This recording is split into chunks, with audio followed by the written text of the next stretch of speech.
Thank you. Sobra. Rani Oscoro, taga Sunwan, Pagbubungon, Santo Domingo, Nabo, Camarines. Problema sa kaepektibo ng Doc Alternativo para magabayan tungo sa kagalingan. Puntahan ang Doc Alternativo branch. Bukas alas 9 ng umaga hanggang alas 5 ng hapon. Doc Alternativo para sa herbal at natural na lunas. Sa Surigao City, matatagpuan sa Amat Corner, Sarveda Street, AY Tandan Building, Surigao City. No approved therapeutic claims. Ang lemongrass na napatunayang nakakababa ng blood pressure, luyang dilaw na nakakaalis ng insomnia at bad cholesterol, ampalaya na mabisa sa diabetes at manunggay na puno ng mga bitamina at mineral. Lahat ng ito at iba pang natural antioxidants pinagsama sa Herbalaya Food Supplement. Alagaan at proteksyonan ng katawan. Mag-Herbalaya Food Supplement araw-araw. Herbalaya Food Supplement, ang 5-in-1 immunity booster. Herbalaya, mabibili sa inyong mga suking butika. Mahalagang paalala, ang produkto nito ay hindi gamot at hindi dapat gamitin panggamot sa anumang uri ng sakit. Kini ang simbiyanan sa RPN, Radio Philippines Network, DXKS, DXKS, Jess Otsen, ang inyong Radio Ronda, 5,000 watts, nagsimbiya sa ikatulong andana sa UFCO Lim Building, Borromeo Street, Dakbayan sa Surigao. RPN, Radio Philippines Network, DXKS, Jess 80, ang inyong Radio Ronda. That time check was brought to you by ACS Manufacturing Corporation, ISO certified world-class quality. ACS. Kiling mosunod nga programa binayran ang bisan unsang pamahayag sa magsisibya iyang kagalingon ug walay labot kining maong istasyon. Ganong salita na ang ibig sabihin dito ay ang pagkakaisa. Bunyog Party List. Halika na, Bunyog Party List ka na. Halika na, Bunyog Party List ka na. Sa susunod, ang atinang suportahan, Bunyog Party List, nagtataguyod ng katotohanan, lumalaban para sa bayan. Ganong salita na ang ibig sabihin dito ay ang pagkakaisa. Bunyog Party List. Halika na, Bunyog Party List ka na. Halika na, Bunyog Party List ka na. Sa susunod, ang atinang suportahan, Bunyog Party List, nagtataguyod ng katotohanan, lumalaban para sa bayan.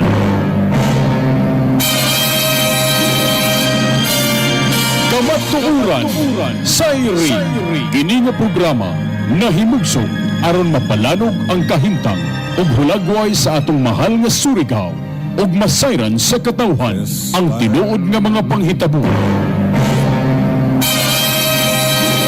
Kini mahimong sukdanan sa umaabot nga mga panahon aron magiyahan ang katawhan sa saktong padulungan aron magkabot ang hiniusang kalambuan ug adunay seryoso ug tinuuray nga pagserbisyo sa atong mga opisyalis. Mabati matag alas 9 hangtod alas 9:30 sa buntag. Lunes hangtod Biyernes. Og kini gidumala sa usa ka real estate practitioner nga si Jamar Gavino nga usa kalumad na Surigaonon. Kamatuoran Sayri.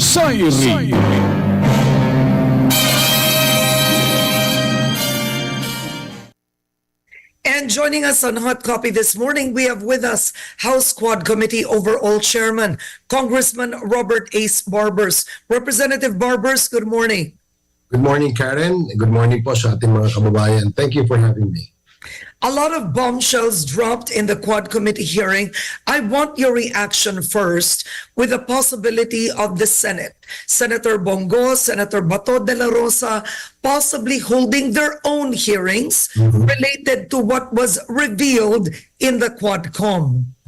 Well, that is within the rules of Congress. No, I think there are no prohibitions as far as conducting a committee hearing on the same subject matter, no, or maybe a parallel investigation between the House and the Senate. Since there are no prohibitions, I believe that they have all the right to do that. But again, the bigger question that should be asked is that why would you investigate yourself in your own committee? You know, and other questions may pop up just like that. And you mentioning why would you investigate yourself? The other questions are, will you be using the hearing to essentially protect yourself after the accusations in the Quad Committee? Is this the use of power to essentially exonerate yourself? I don't want to put it that way, Karen, that they're going to use this committee hearing in the Senate just to exonerate themselves. No, in the first place, the Quadcom is not accusing anyone.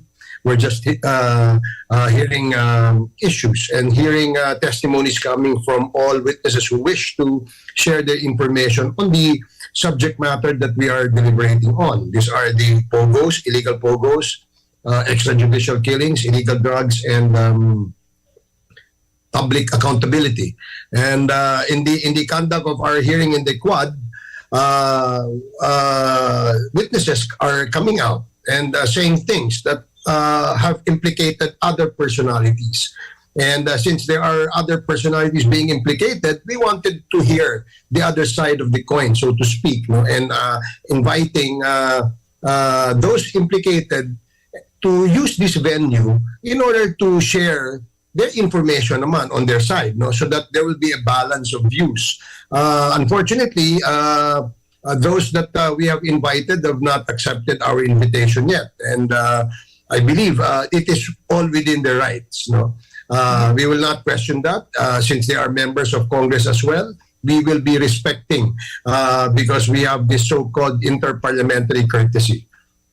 Okay, now I know you invited former President Duterte. Is that correct? That is correct. Yeah, I think if I'm not mistaken, during the second or third committee hearing of the Quad, there was an invitation by a motion made by Congressman Abante, the chair of the Committee on Human Rights, and Congressman Paduano or Dan Fernandez, who made that motion to invite the former president to share also some information and insights as to how we are going to address the issue of extrajudicial killings. We're not accusing anyone, Karen. We have not even pointed out to anyone in this particular issue as the one who is behind all these killings or the culprit, no, in the implementation of these extrajudicial killings. No, we are not.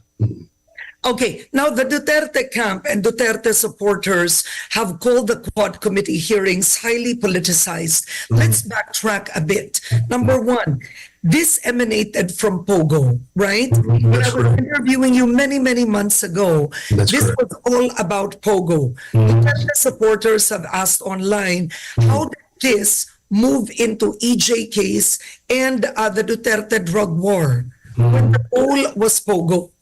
Well, originally, yes, you're correct. The one that the subject that we are investigating in this Quad is the proliferation of illegal POGOs, and attached to these illegal POGOs are all forms of criminality. There's kidnap for ransom, there's torture, there's murder, there's human trafficking, and of course drug trafficking. Attached to this is the theory that we have come up with, no?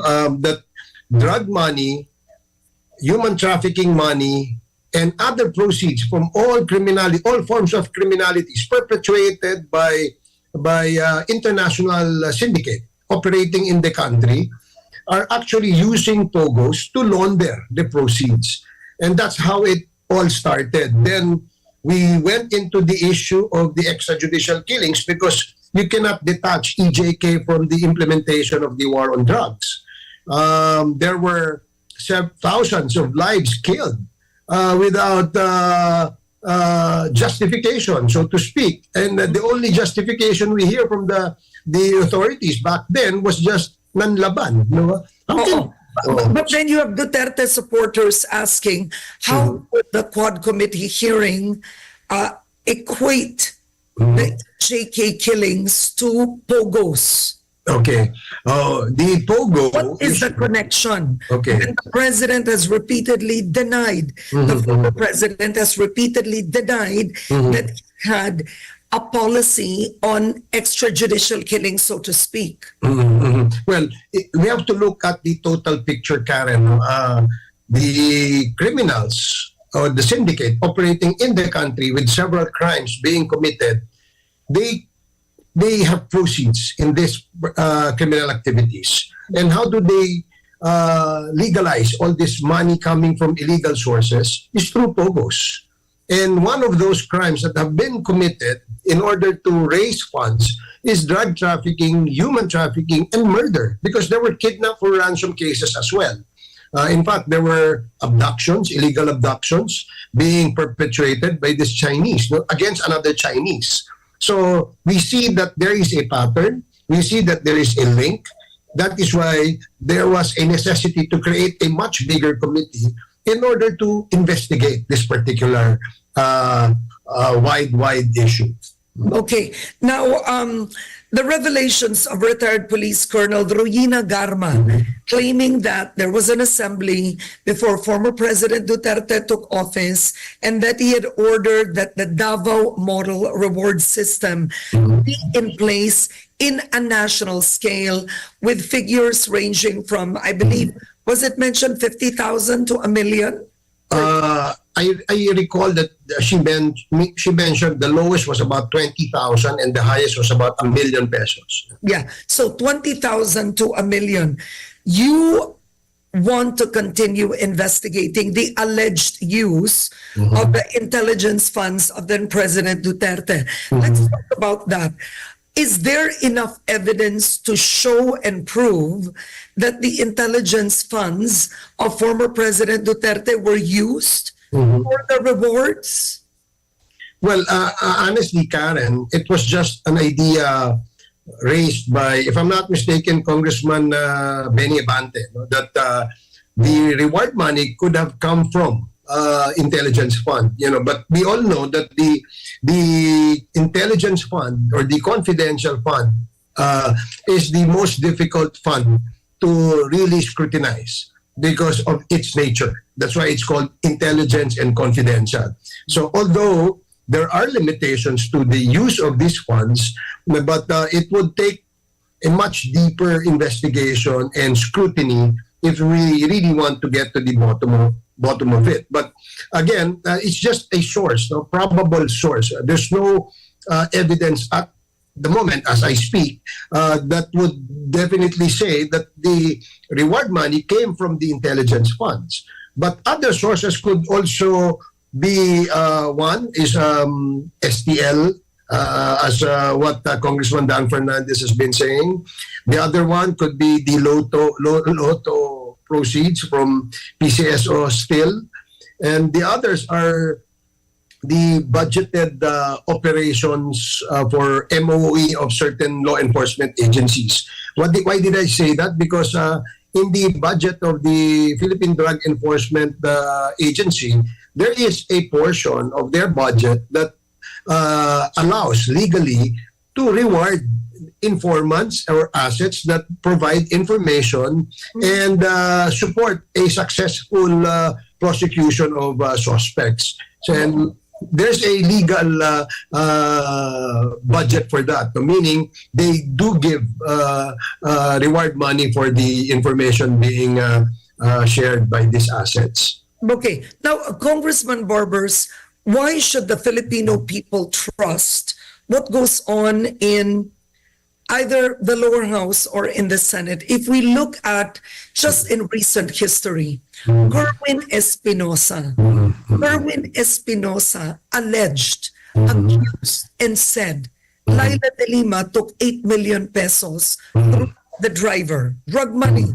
Then he recants. And then now he says Bato forced him to implicate Laila de Lima. But he accused Laila de Lima in Congress under oath. That's correct. Right, sir? So now you have Ruina Garma.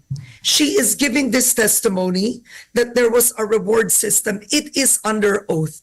You had people who accused Laila de Lima under oath in the Senate and in the lower house, and now they're all saying they lied. So, ang lumalabas dito is, it seems the truth is very convenient when it suits the administration. And now it's the Marcos administration. Why should we believe those testifying? Well, in the first place, we do not believe hook, line, and sinker all these testimonies, even if this is accompanied by a sworn statement. No? Because the Quadcom requires all witnesses who wish to share information to execute an affidavit, so that in the future they cannot run after us and say we were pressured, we were tortured, we were under duress when we made that statement. No? But didn't Corwin Espinosa, didn't the PDLs, persons deprived of liberty, didn't they also issue an affidavit during Duterte's time when they testified in the lower house? Well, that's correct. No? They also issued the same affidavit. Kaya nga ngayon, Karen, no, what we're looking into right now is to make sure, because lying is now a culture, no, in the Philippines, no, when they appear before a congressional inquiry or investigation, it seems that lying is a very convenient way to allay the questions being propounded by members. No, so we feel that there must be something that we should do, and we are now in the process of looking into the probable liability of the lawyers who assisted the person who executed the affidavit. Kasi remember, when you execute an affidavit, you should do this in front of a lawyer. Number two, it is a notarized document. Yeah. Meaning, everything that they stated there are true and correct. No false statements are being issued to the best of their knowledge. And they swear to the truthfulness of this statement. So now, here comes a person recanting his previous affidavit. Then maybe we can ask the lawyer who assisted them. That's why that's one area that we're looking into, and probably will ask the legal department of the House of Representatives to study. Again, we do not 100% believe whatever the witnesses say. Because what we require is, aside from them issuing or executing an affidavit, dapat merong corroboration from another witness who will testify, which is a testimonial evidence, or perhaps a document or a documentary evidence that will corroborate the statement or the affidavit being issued. So bago kami maniwala dyan. Because retired Police Colonel Ruina Garma actually implicated now Senator Bongo, right? Being the special assistant to the president. Then she claims that in all the meetings, of course, when the alleged Davao model was brought up nationally, Bongo, who was always beside the president, knew of the reward system, knew of the implementation. And also, NAPOLCOM Commissioner Edilberto Leonardo, who allegedly facilitated the payment of rewards. So he's resigned, right? What happens now? Have you subpoenaed? Did he receive a subpoena to attend? You're referring to Colonel Leonardo? Yeah. I believe Senator Bongo has said he will not attend, right? Yes. I think that's also the statement of Senator Bato and Senator Bongo. Again, the invitations are already sent to them in several of the Quad Committee hearings. If they do not want to attend, well, we respect that, because there's such a thing called interparliamentary courtesy. But if they do attend and share their views, share their side of the story, then we would be honored. And we will guarantee them that we will afford them all the courtesy that is expected of us to be delivered to them, to be accorded to them. Okay, but what about Edilberto Leonardo, the former head of the NAPOLCOM? He is presently detained at the House of Representatives, because he was cited in contempt in the last committee hearing. Wow, I just built the most amazing workflow on Monday.com. You build your own workflow? Why? There are a bunch of amazing...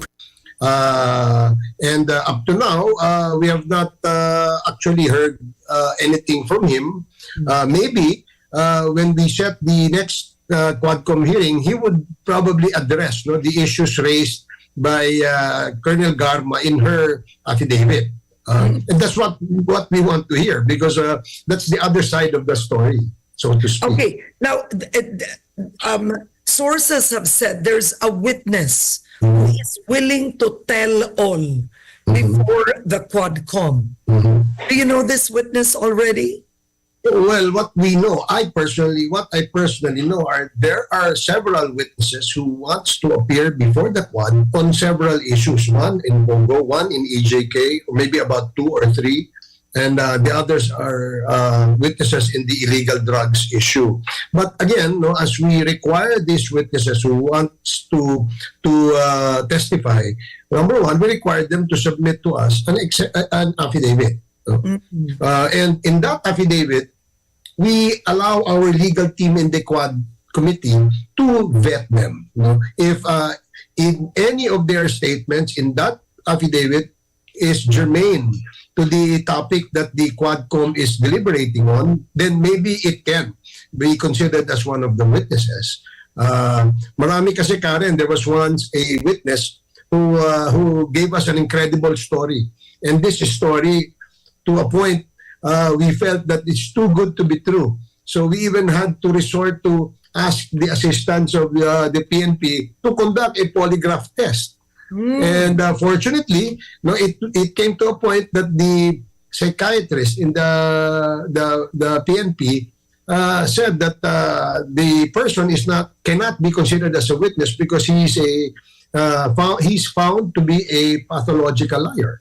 So that's why you did not put that person, of course, before the Quad Committee. That's correct. Kasi we're afraid that this might damage the credibility of the Quad. Kasi nga, lagi namin sinasabi, this is fair. We're just ferreting out the truth. Wala ang politika dito. We're not attacking anyone. We have already conducted 8 committee hearings. And none in that committee hearings have we ever, or any of the members, or any of the chair, accused anyone of being guilty of a crime being accused of them. Wala kami sinabing ganyan. Okay, I'm curious, how long will former NAPOLCOM Commissioner Edelberto Leonardo be detained? Well, if I remember correctly, the penalty that we imposed on him is until we terminate, until we terminate the hearing on the EJK issue, because he was implicated there in that particular issue. So hopefully we would be able to finish this before the year ends. So, and maybe even soon. For 3 months? I'm sorry, Karen? 2 more months? Because, the instructions of the speaker is for us to be thorough. We don't want, since this is a historic and unprecedented joint committee hearing, we want this to be something to be remembered by any member of Congress. And that's why we were given the instructions by the speaker to be thorough in all our investigation. We have to be comprehensive to a point that... But I'm curious, are you already violating his rights? Because at the end of the day, this is a hearing in aid of legislation. You're not a court of law. That's correct. That's correct. So, we are still within... What are you expecting Leonardo to do for you to release him? Okay, we are still, just to emphasize the point, Karen, we are still within the bounds of the rules of the House. Meaning we have not violated any of these laws, any of these rules, and these rules are actually guaranteed by the Constitution. And we always respect the person's rights before and appearing before this committee. However, the Constitution also grants authority to Congress to cite persons in contempt who violated our own rules. In this case, in the case of Colonel Leonardo, he has violated our rule. I think, if I'm not mistaken, Section 11, Paragraph C or D, meaning since they violated this, there is a penalty that must be imposed, and that is the reason why he is presently detained. All right. And you already said that the House will not submit the findings of the Quad Committee hearing to the ICC because we are not a member. That is But the ICC can technically use the findings of the Quad Committee. Correct? Well, they can use that for information or maybe for leads, so that bahala sila mag-investigate. It's not going to be us kasi there's a question whether the proceedings recorded will be taken up as an evidence in courts. I think they will have to address that kasi hindi naman yan within the ambit of the Quad Committee. So if they want to use that recorded proceedings in all the social media platforms, it's up to them. They can use that as leads or maybe information, research. All right. On that note, I do hope to have you again, overall chairman of the Quad Committee, Congressman Robert A. Sparbers. Thank you, sir. Thank you very much, Karen. Thank you for having me again.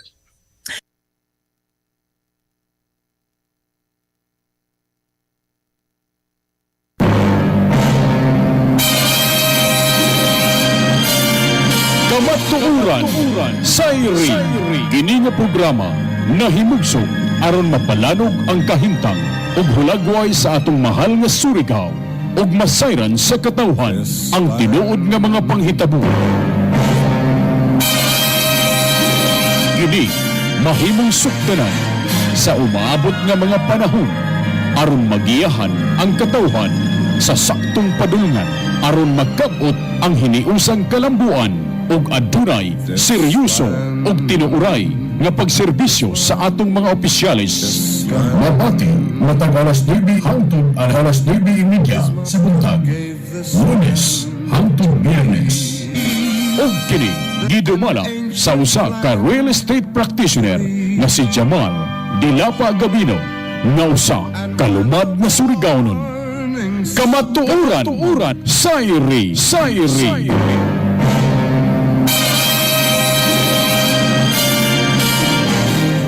This land is mine. God gave Ang maong programa binayran ang bisan unsang pamahayag